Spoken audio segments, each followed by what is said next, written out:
So it's pretty cool where the most important person in your life is on the same journey as I am, and she's recognised as a world leader in a topic that I dragged her down. Um, Look, it's improved my health. It's improved the health of people around me, and everything else is a bonus. But it's pretty cool to still be married to my childhood sweetheart. Yeah. That's what they say. They say, the one of the best decisions in life is to marry well, right? Oh, it's Dr Gary Fettke here. I'm from Launceston, Tasmania, which is the other side of the globe. I'm a recently retired orthopaedic surgeon and with a long history of being pretty passionate about preventative health. So I was one of the first surgeons in Australia to not operate on people with who were smoking in elective surgery. And over time, that meant that I've always been interested in getting my patients to be in the best possible health. So this is what I can do as a surgeon. This is what you can do as a patient. And we are faced with a tsunami of metabolic health in society, disease nowadays. It doesn't matter which portion of the globe you are. Modern society, developing nations, whether or not you call Western, Eastern worlds, whatever, it's everywhere. And in my practice, I ended up doing a lot of surgery on the patients that nobody wanted to operate on. So the super obese, metabolically unwell, fractures on someone who's 200 kilos, 450 pounds, where it's literally no one would do it. I also started doing most of the lower limb diabetic foot complications, requiring cleaning up, briding, taking toes off, taking feet off, taking legs off. And that became an enormous part of my practice. So in a nutshell, I worked out nearly 15 years ago that the primary problem behind diabetes was sugar and carbohydrate and processed food. I started trying to advocate for change in my own institution,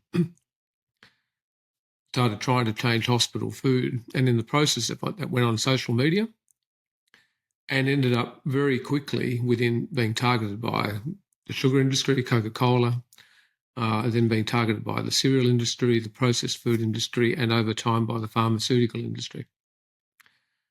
Because if I'm right, and I do believe I am, the combination, and this is my metabolic model of modern disease, nutritional model, the combination of sugar and the amounts we have, refined carbohydrates and polyunsaturated seed oils is inflammatory. Now, that's well accepted now as being a good model, but I'm proud to say I was the first person to describe that combo. Mm. But by describing it and going loud with it, I ended up getting targeted. And I got reported to the medical board on 3 occasions here in Australia. They tried to deregister me. One time I got reported for inappropriately reversing someone's type 2 diabetes on national TV. Do not do that. It's very naughty.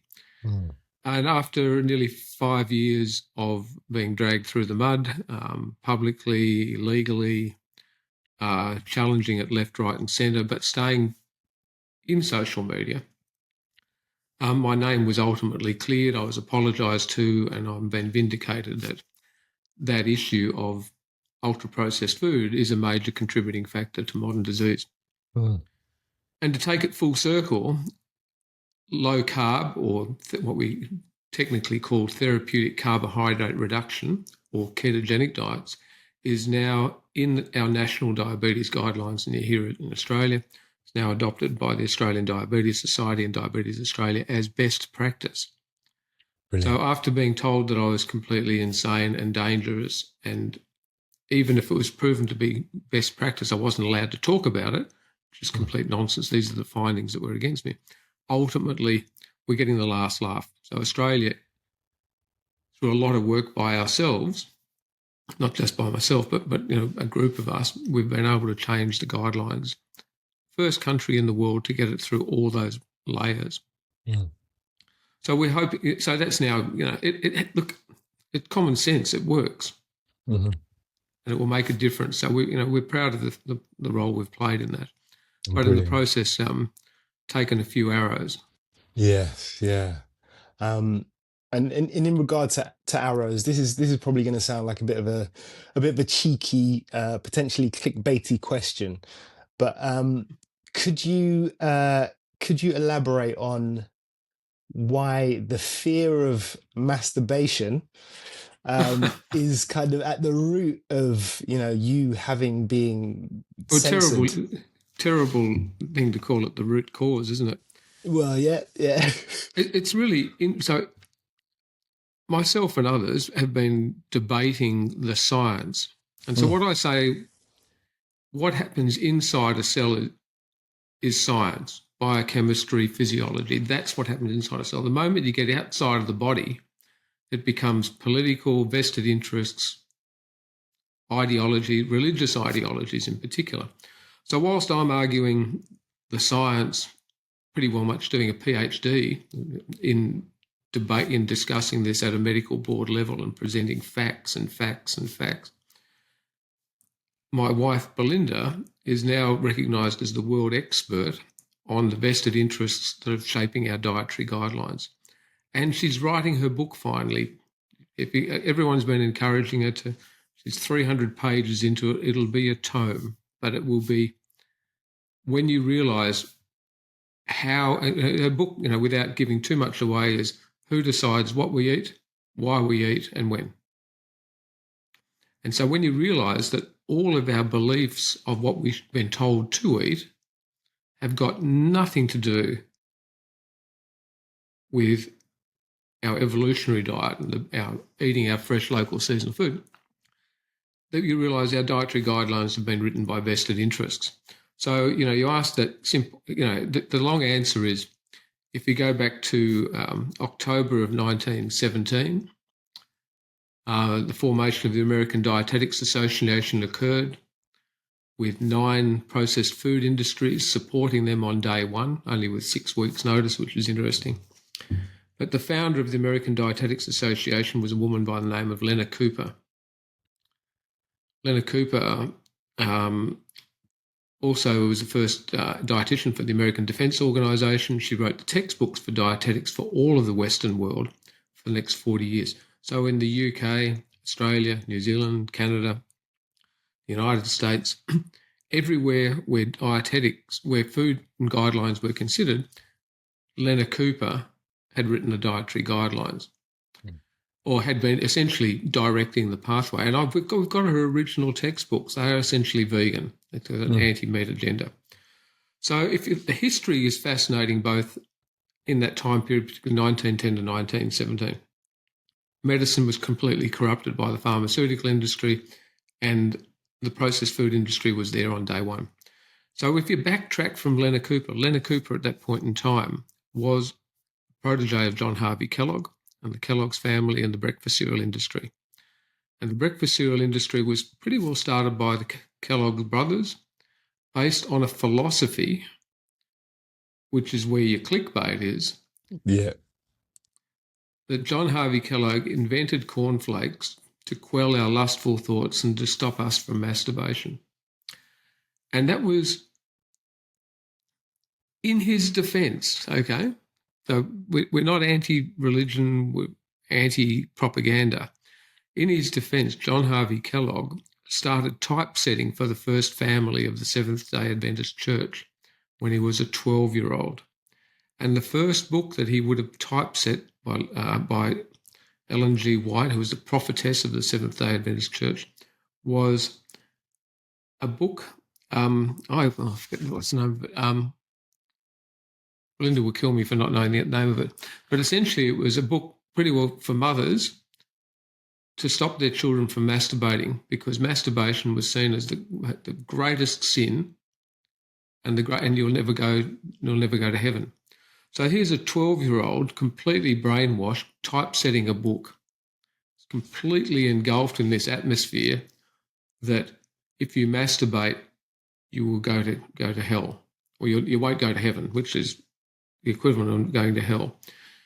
And that at that time he was brought up in the consideration that meat causes masturbation, meat causes primitive thoughts, meat causes cancer. But it was probably cancer of the brain, not cancer. and which has ultimately flowed onto meat causes climate change, meat causes cardiovascular disease, saturated fat. It's been a vilification of meat based on a religious belief by a prophetess who has ultimately formed a corporate church based around that religion. And that's where our problem lies, is that our food guidelines, that flaming food pyramid and every variation of it, which has grains and cereal and breads at the bottom of the food pyramid, and a requirement that 50% of the diet should be carbohydrates and refined carbohydrates, that's based on a belief and driven by a corporate church that has said meat causes masturbation and therefore we need to be vegan. And so, hard to believe, but I think a large number of our metabolic problems are based on the food pyramid. And you may have heard me talk about that food pyramid. If you decide to eat by the food pyramid, you will die by the food pyramid, and along the way you'll look like the food pyramid. Now, because I've been to the UK. It's no different from walking down the street here. There's a significant population have got a pyramid shape to them. That's central obesity, that's metabolic syndrome, that's all part of it. And we've completely set ourselves up for that by eating by the food pyramid. So ultra-processed food, which is heavily based on carbohydrate and the introduction of the inflammatory seed oils, is setting us up for the problem which we're observing in society. So everyone talks about, low-carb keto is, that's a fad diet. I tell you what the fad diet's been. It's actually eating by the food pyramid. The biggest social experiment of the last 100 years, and it's turned out to be an abject disaster. So and we know that. So I can argue the biochemistry of that, of how glucose gets converted into fats and unhealthy fats, and I can argue how fructose does that as a whole inflammatory pathway, so that's sugar, glucose and fructose. And then I can actually make the argument of how the inflammatory seed oils create the inflammation.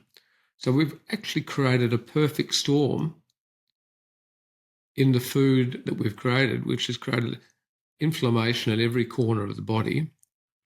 So it made our immune system susceptible to further damage. It's made our immune systems incapable of actually treating themselves. Mm. And as a result of that, we've got the metabolic health disaster that we've got in society. Mm. And the thing is, if you identify that ultra-processed food is high in sugar, carbohydrates and seed oils, and you do the opposite, which you take them out of your diet, virtually everyone sees a health benefit very, very quickly. And so those food guidelines tell us we should be having 50% of our diet as carbohydrate. A lot of my work has been to identify, I don't know if you've seen my carbohydrate, the dose is the poison talk. I did that through COVID because I was making it, we've been demonising sugar and carbohydrate, so I thought I'm going to try and work out what the toxic dose is. Mm. And so the toxicity is when it has a negative impact on a system and our bodies. And I made the academic argument that 1 teaspoon of glucose and sugar starts to have a negative effect on the system. And when you consider that 1 slice of bread has 5 teaspoons of glucose, a can of Coca-Cola has, depending on the size of it, 16 to 20 teaspoons of sugar, we are just smashing our system with an inflammatory load that it cannot possibly survive from. So I'm not saying if you eat 1 slice of bread, it's going to kill you tomorrow, but it's a low, slow trickle effect over time. Mm-hmm. And that's what we're seeing. We're seeing it, and we're seeing people say, it's my genetics. Well, it's not your genetics. It's just that you've got 3 or 4 generations that have been eating in the same manner. Mm. And that's all industrial revolution, temperance movement, 1850s, and for the last 170 years, we've all tended to start eating that same ultra-processed food. Mm. So a question that I want to ask you in terms of that is, as an orthopedic surgeon, I guess this is a question that you were posed with before. Like, what allows you to talk about nutrition, given your experience, given the operations that you conducted? What puts you in that position as being somebody that can advocate and talk about nutrition? Well, this is this is the argument with the medical board. The medical board decided that I wasn't qualified to give that advice, but the person who gave them their expert opinion came from a fellow by the name of Professor Mark Walquist, who was at that point in time working for a breakfast cereal industry. Working for a breakfast cereal company and had been in employment of the breakfast food industry. And his wife is very high up in a group called ILSI, International Life Sciences Institute, which is pretty well the corporate arm of the food industry to make the science show that their product isn't bad. So I was literally up against this big wig, came out of nowhere. Nobody ever knew where he came from. And we called it out. I said, well, you can't have an expert witness who's actually working for the processed food industry and the cereal industry. They're the ones who've actually set me up, and then you've supplied the one expert witness. And so that's where Belinda's work actually started. She said, actually, Mark Walquist seems to be a reasonable person when you track him, but then there's this dark pathway where it all tracks back to significant ties in with the processed food industry. So my argument was that if you've got my primary medical degree is based in biochemistry. And so many people will have heard of the Krebs cycle. It's on page 20 of the physiology textbook. The textbook may be a few hundred pages long, but we're talking about the Krebs cycle, which is the basis of how all living creatures on this planet, and probably some aliens as well, we haven't worked that out yet, but if all creatures on this planet utilise the Krebs cycle to take food and convert it into energy, the energy our cells require is a thing called adenosine triphosphate, ATP, and it goes through a loop. But essentially, all living creatures use ATP, and that comes through the Krebs cycle. And the Krebs cycle can supply ATP either from protein, fats, or carbohydrate, and it will work just as effectively. So if for us to survive, we require essential proteins, a complete set of essential proteins. We require essential fats. We require micronutrients, minerals, vitamins. But there is not a single biochemical pathway in the body where we need to ingest, where we need to eat carbohydrate, glucose or fructose. Not a single one. So our bodies are designed to actually survive through all seasons. So if you think about when carbohydrate is seasonally available, not when your supermarket's open, but when it's seasonally available, the only times carbohydrate's available is fresh fruit in season. And if you want to climb the trees and fight with the other animals that are trying to get it off the trees, or it's hidden in sugarcane. Have you ever tried to bite into sugarcane? Well, you can't. You can't. It's got to be ground out. It's seasonally available in honey if you want to climb a tree and break into the beehive and steal the winter food from the bees, or it's available in breast milk. It's not available. I mean, grain, it's available, but it needs processing and grinding. So it's thought that at the beginning of the agricultural revolution, the teeth in the skeletons from 10 to 14,000 years ago started to change a bit when the molars started to get ground down. So so effectively, and this is where, whether or not you believe in God or not, God was very clever to not make us our biochemistry, our food, dependent on a seasonally available product, which was sparingly available. Whereas our biochemistry is very aptly designed to survive on an animal-based lifestyle. In fact, it's perfectly designed for that, because anybody who just says that a plant-based lifestyle gives a complete nutrient profile is wrong. You are going to be deficient, certainly in vitamin B12, going to be deficient in a whole lot of other vitamins, minerals to get the amount that you require, or bioavailability. You're certainly going to have iron deficiency problems as well. Mm-hmm. And you're also going to miss out on some essential proteins and essential fats. So a plant-based diet is nutritionally incomplete. It's also an elitist way of eating because, and I recognise people will say that's controversial, but you can't afford to be, if you're going to be a well managed vegan, you are going to be having to supplement your diet. You're going to be sourcing plants which are out of season. There'll be travel miles involved in it. That all comes at a cost. Whereas an animal-based diet, every culture in the world, even the vegetarian cultures of the world, still have animal product in their diets. And that seems controversial, but it's not. It's actually because a lot of the Asian countries will cook in ghee. Okay, so they're still getting that there, still getting a small amount, the right, just enough fat-soluble vitamins in the process of it. So I'll strongly advocate that if you have a degree in biochemistry, and you can actually, a degree based in biochemistry, which is what a medical degree is, you're allowed to talk about it because we're not talking about the rocket science biochemistry. It's in the first 20 pages of the damn textbook. So, excuse me, it's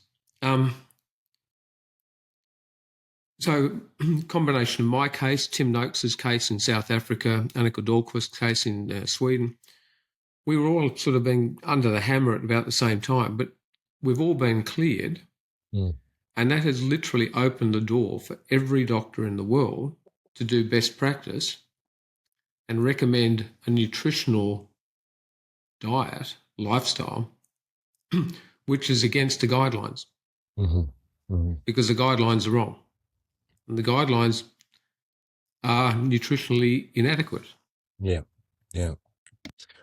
What was the for you personally, what was the tipping point? What was the thing that got you to the point where you started advocating for, nutritional changes, nutritional interventions with your patients? Look, there was one fellow, he was in his 40s, he had severe diabetes and the complications.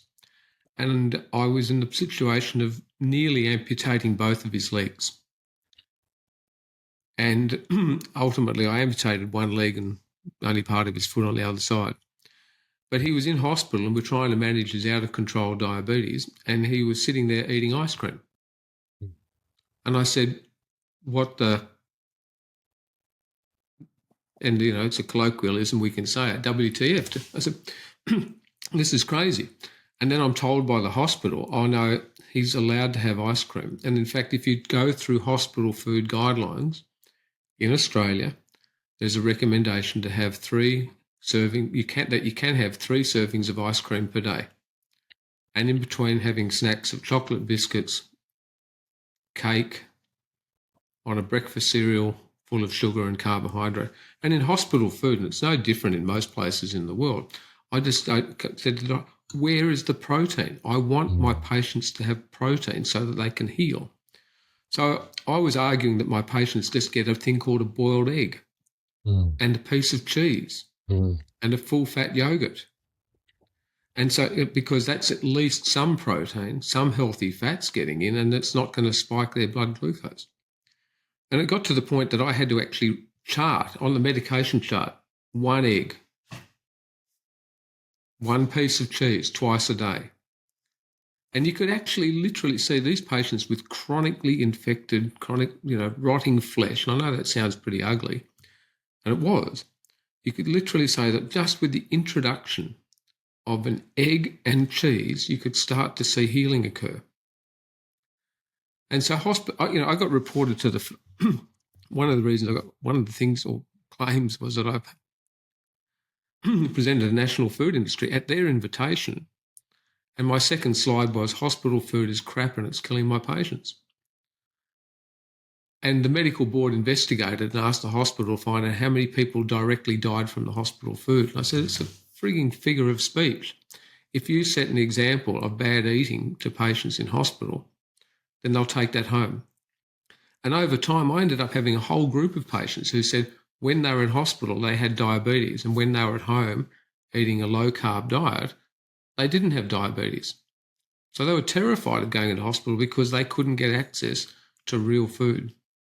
And the hospital's got these long-term contracts with the ultra-processed cereal industry. And all we're trying to do is get protein, healthy fats, complete micronutrients. Just fascinating how many people will get better when you give them real food. Yeah. And you prevent diseases from developing in the first place. So anyway, hospital food. So I challenged that. The dietitians didn't like the fact that I was challenging their turf. Their peak body then started agitating to my CEO of the hospital, "You've got to shut this Fettke guy up, not making this stuff up." And then ultimately I was reported anonymously to the medical board. But stupidly, they left their Facebook pictures down the side. So Tasmania's not very big, so it's pretty easy to work out which dietitian had done that.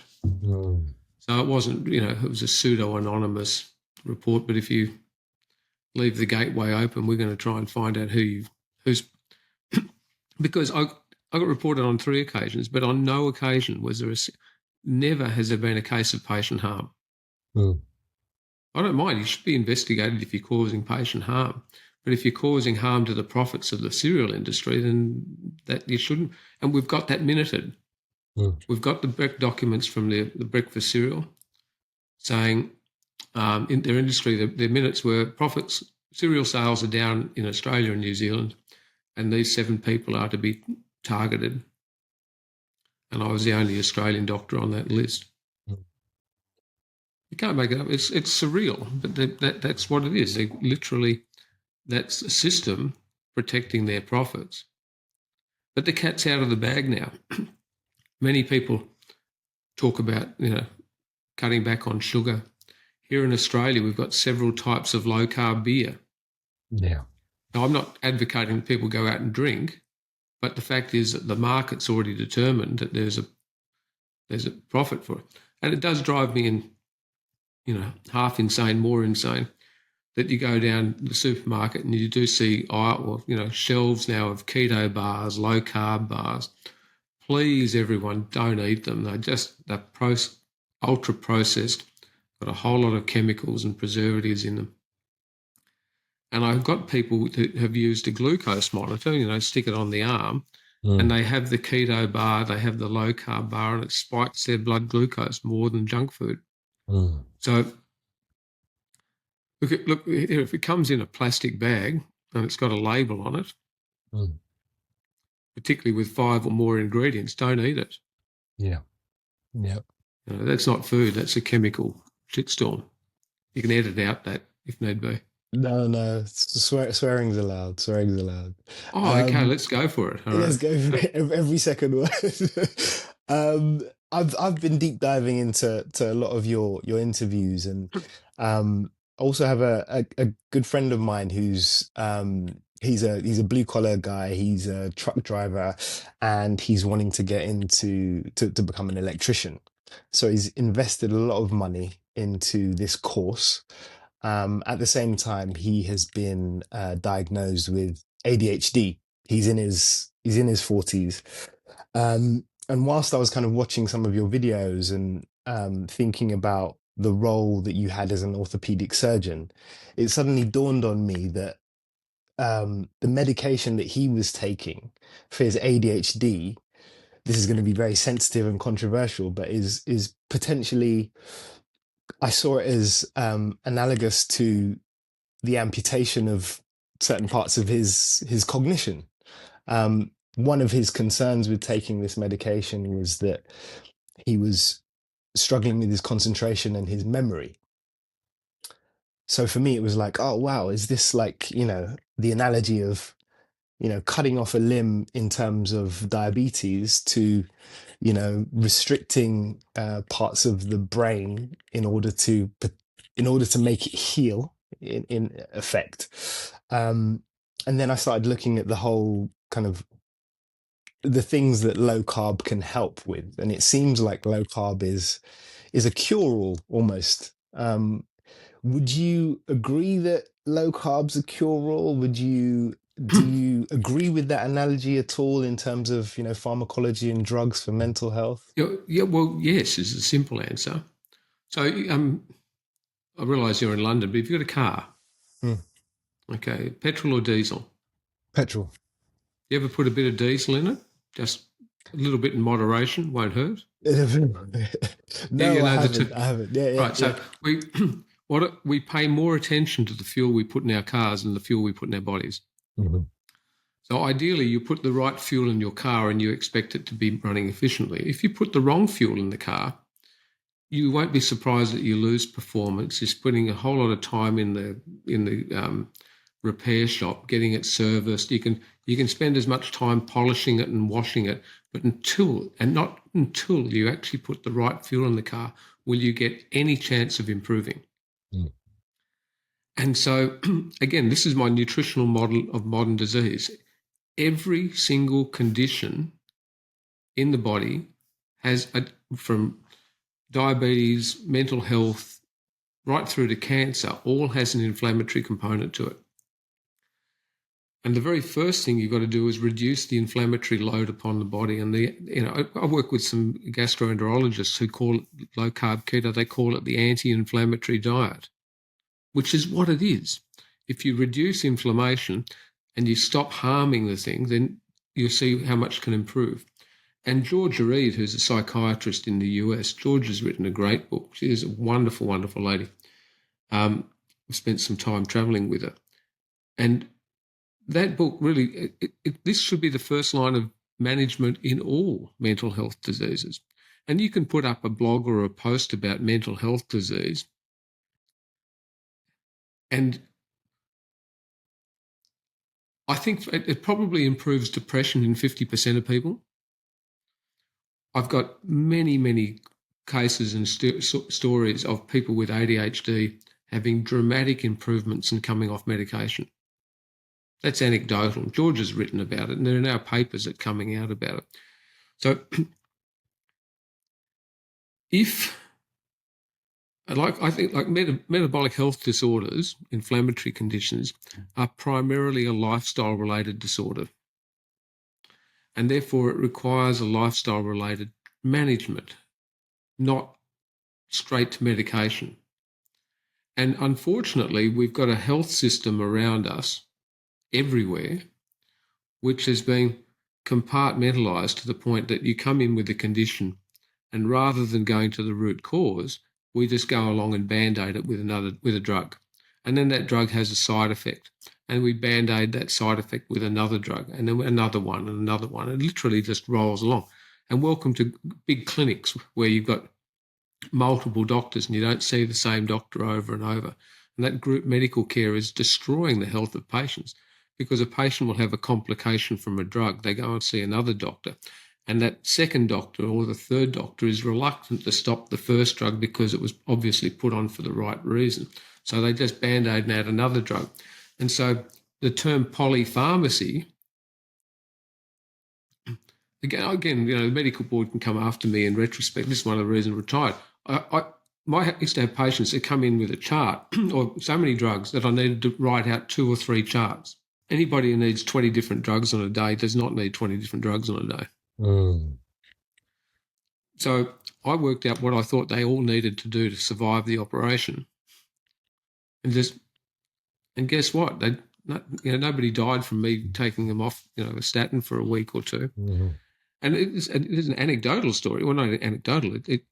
There are quite a few elderly people in nursing homes who are on a variety of drugs, just they're on there.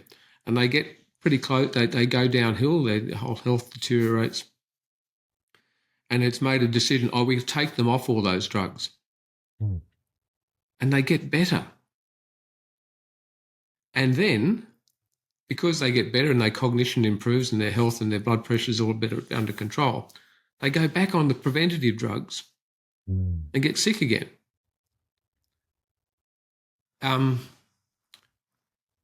medicine's just it's literally just a flying, the treadmill of sick care.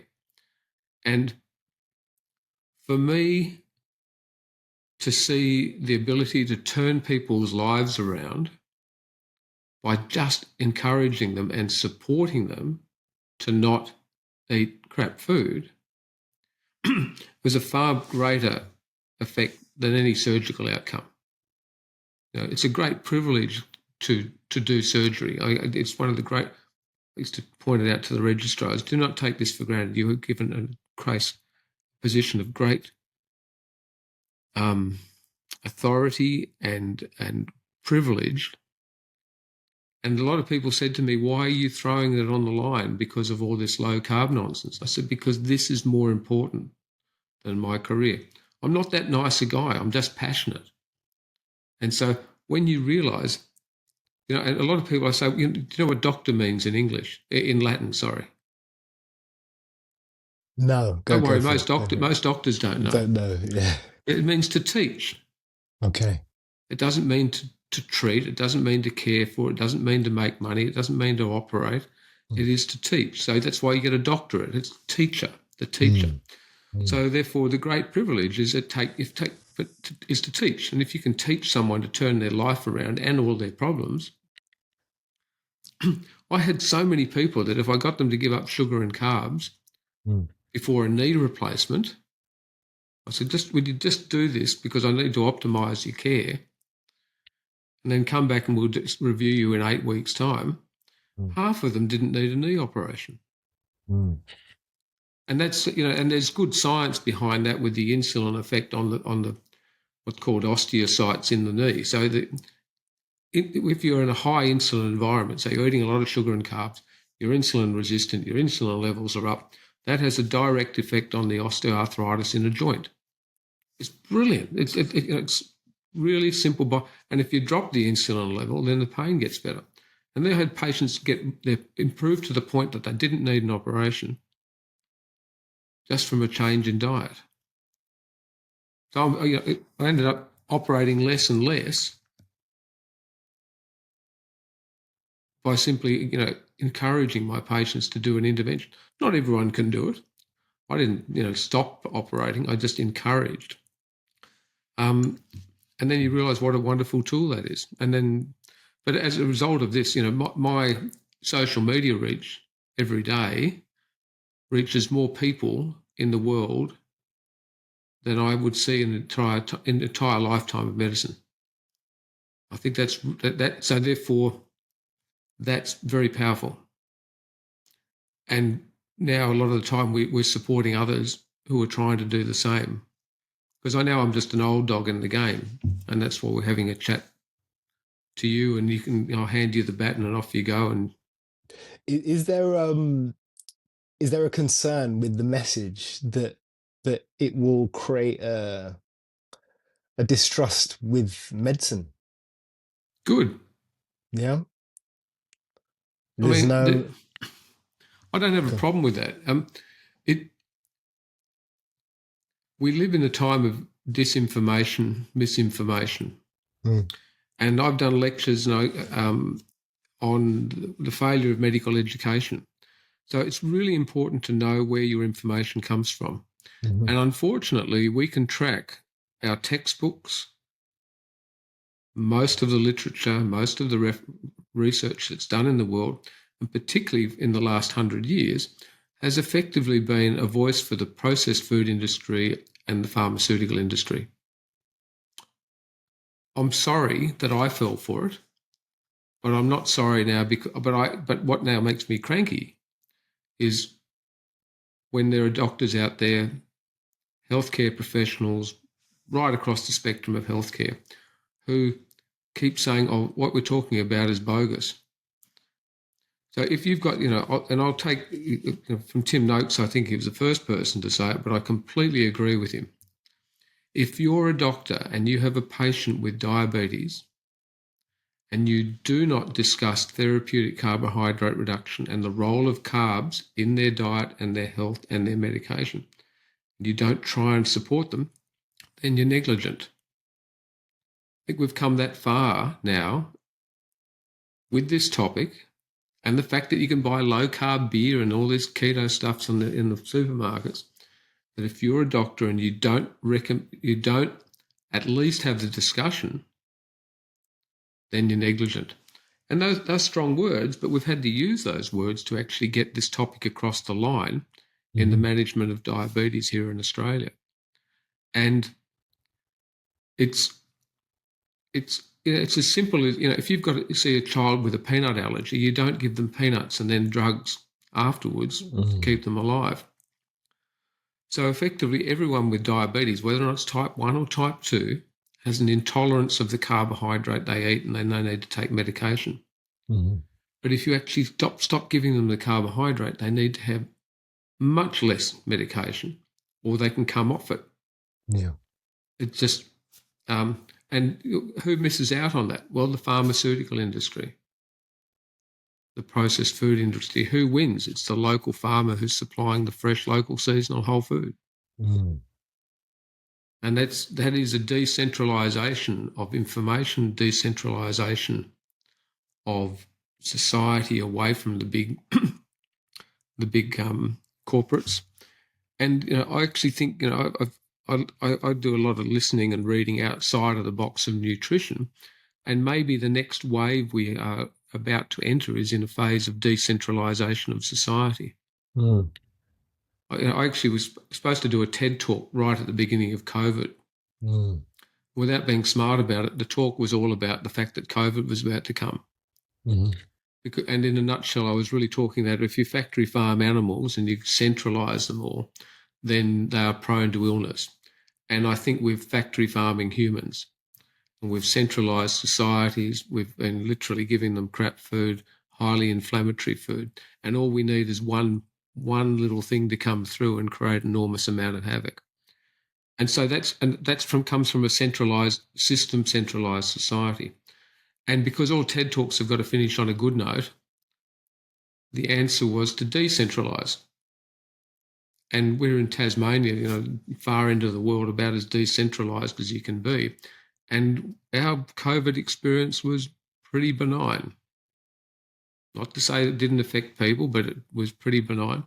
And a lot of the problems that we had was probably as much related to the hyperbole around the management and the prevention as it was in lots of places in the world.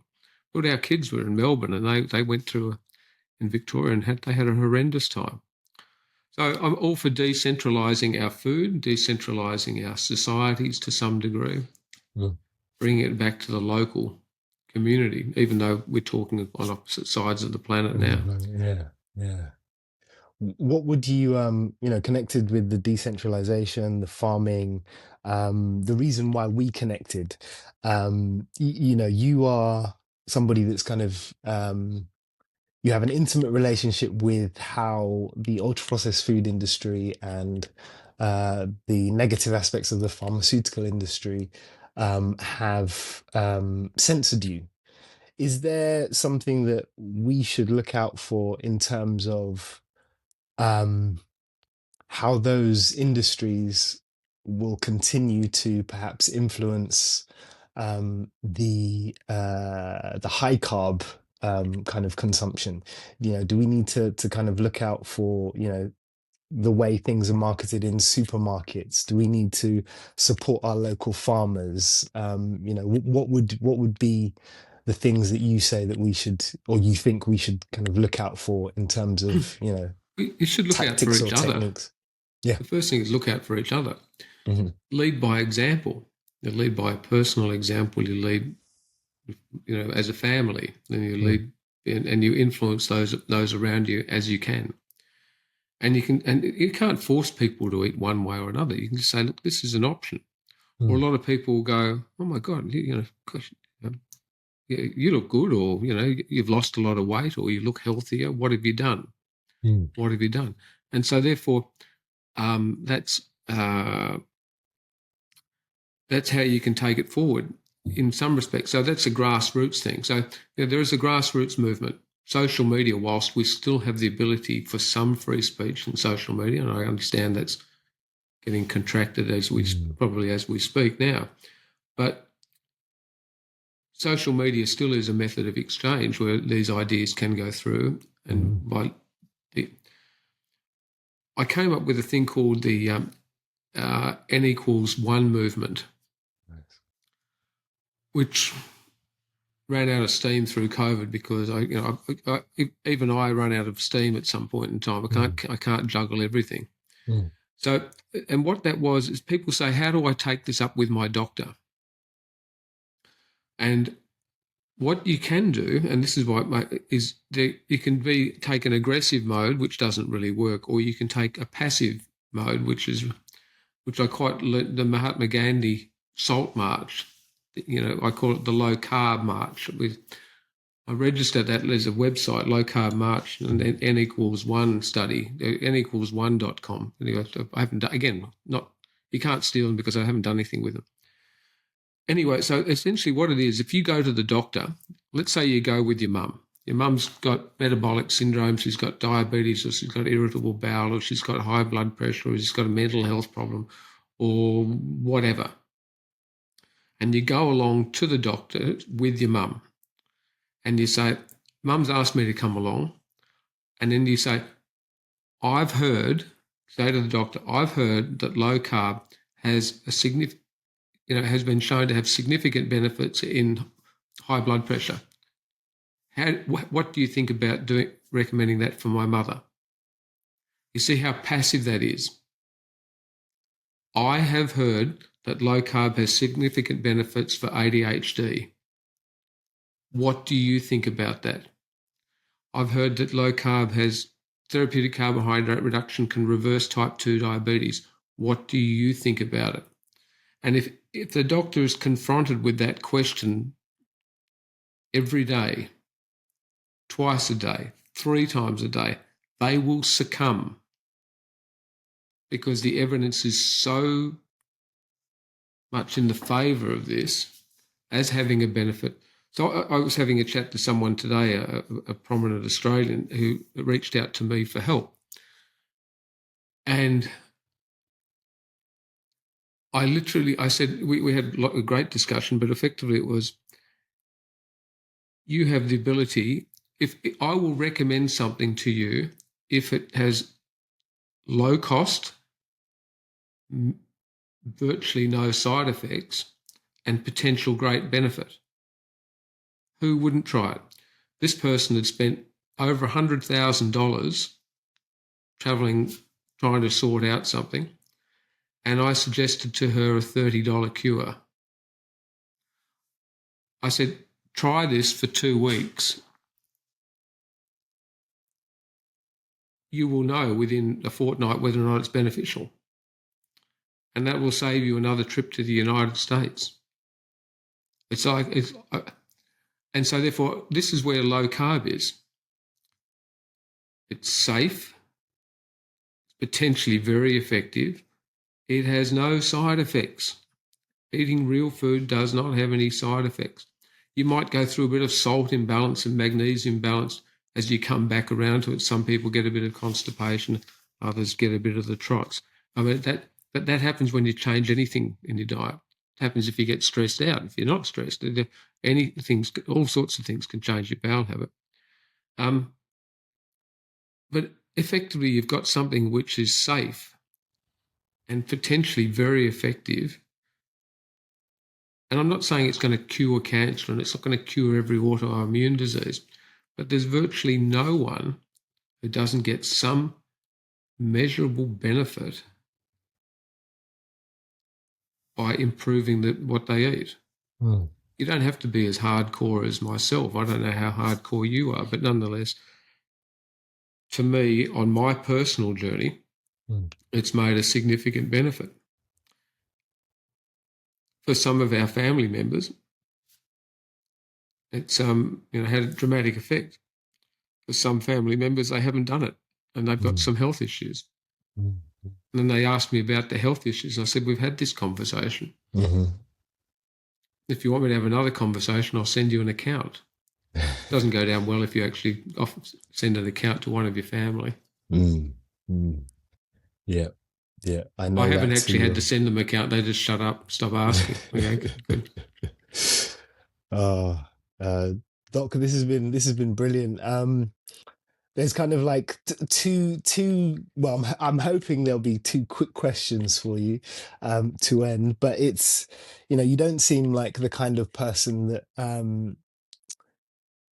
dwells on regrets. So the first question is, if you could go back in time, would you alter your kind of your choices in terms of studying medicine? Would you have gone a different route? And then the second question is, what is your kind of proudest moment in terms of advocating for low carb?